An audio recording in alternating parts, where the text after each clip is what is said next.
Tonight, a dramatic change in the race for the White House. President Joe Biden today announced he will not seek re-election and will focus his full attention on his final months in office. Mr. Biden made the announcement in a statement saying, in part, "I believe it is in the best interest of my party and the country for me to stand down and to focus solely on fulfilling my duties as president for the remainder of my term." Let's begin our team coverage tonight with Eyewitness News anchor Tanya Rivero. Not so shocking, but the timing of all of this is really coming to light. In a strange way, it felt both shocking and inevitable. Despite weeks of insisting he would remain in the presidential race, incumbent Joe Biden announced this afternoon he will not be seeking re-election. Now, this comes as the chorus of calls for him to step aside grew deafening. The president now throwing his support behind his vice president, Kamala Harris, who issued this statement: "I am honored to have the president's endorsement, and my intention is to earn and win this nomination." Indeed, we have yet to see whether she will face any challengers for that nomination. All of this stemming from the president's disastrous debate performance against Donald Trump. Questions began growing about his fitness to serve another 4 years. Now the president has caved to that pressure and departed the race. President Biden bowed out of his re-election race, announcing, "I believe it is in the best interest of my party and the country for me to stand down and to focus solely on fulfilling my duties as president for the remainder of my term." Concern about President Biden's condition only grew as he retreated to his home in Delaware after being diagnosed with COVID last week. Sources say the last couple of days have taken a toll, but the timing sent shockwaves. In fact, the Democratic National Committee was doing a Zoom call to iron out the details of what would have been a virtual roll call to lock down the nomination for him as early as the first week of August. While that call was going on, they got the news of President Biden's statement. And President Biden only told Vice President Harris moments before he went public, endorsing her to step in. "Today, I want to offer my full support and endorsement for Kamala to be the nominee of our party this year.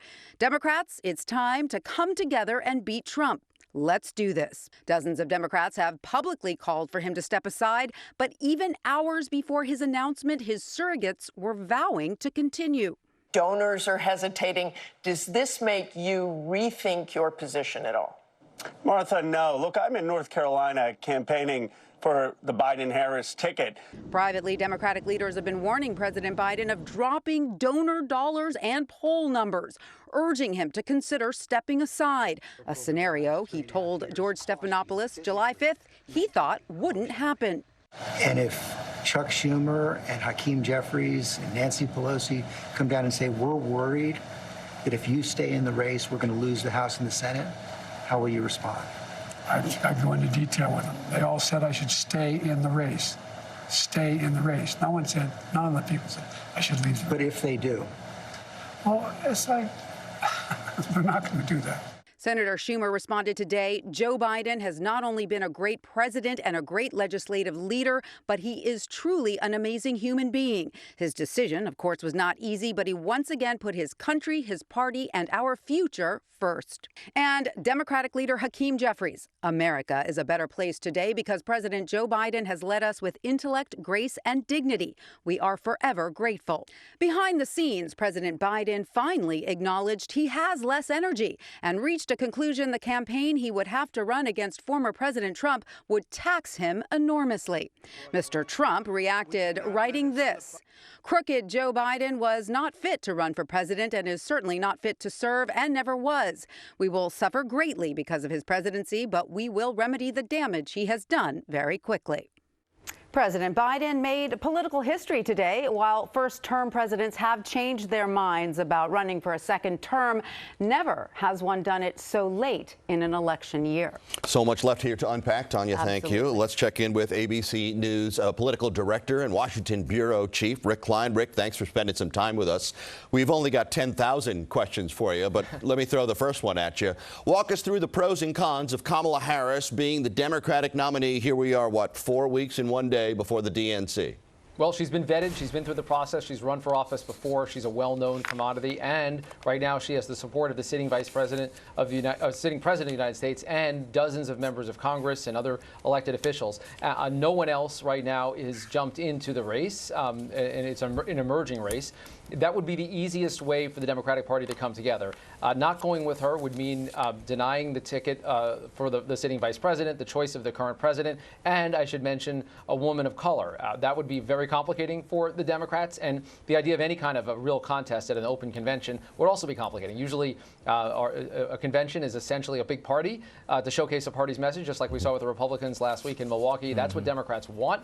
They would not get that if there's an open convention and if someone tries to challenge her.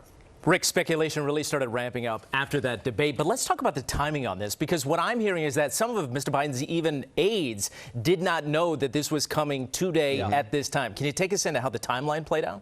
Yeah, this was wild because just hours earlier, many of his aides and advisors were on television on the Sunday morning show saying there's no question about it. He's in, he's in, he's in.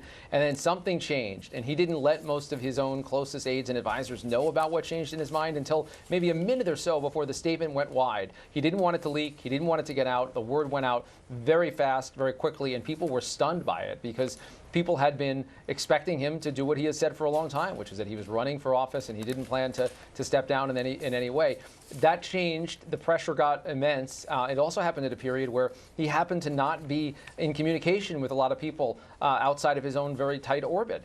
He was recovering from COVID at his beach home, not talking to a lot of people, not taking any visitors that we know of for days. That's kind of wild that this all happened at a time where he was essentially isolated from the rest of the world. I'm told that he was watching media reports at the time. There were people that were briefing him on developments. He was still doing the job of president and getting the typical briefings and presiding over even Zoom meetings at times. But bottom line is he was by himself for most of this time, alone with his thoughts, taking a lot of inputs, but not offering a lot of outputs, not offering a lot of daylight into what his thinking was. And Rick, what about that mom and pop Democratic voter? You know, those folks who've donated $50, $100 to the Biden re-election campaign. Is there a worry among Democrats that those voters are going to feel ignored?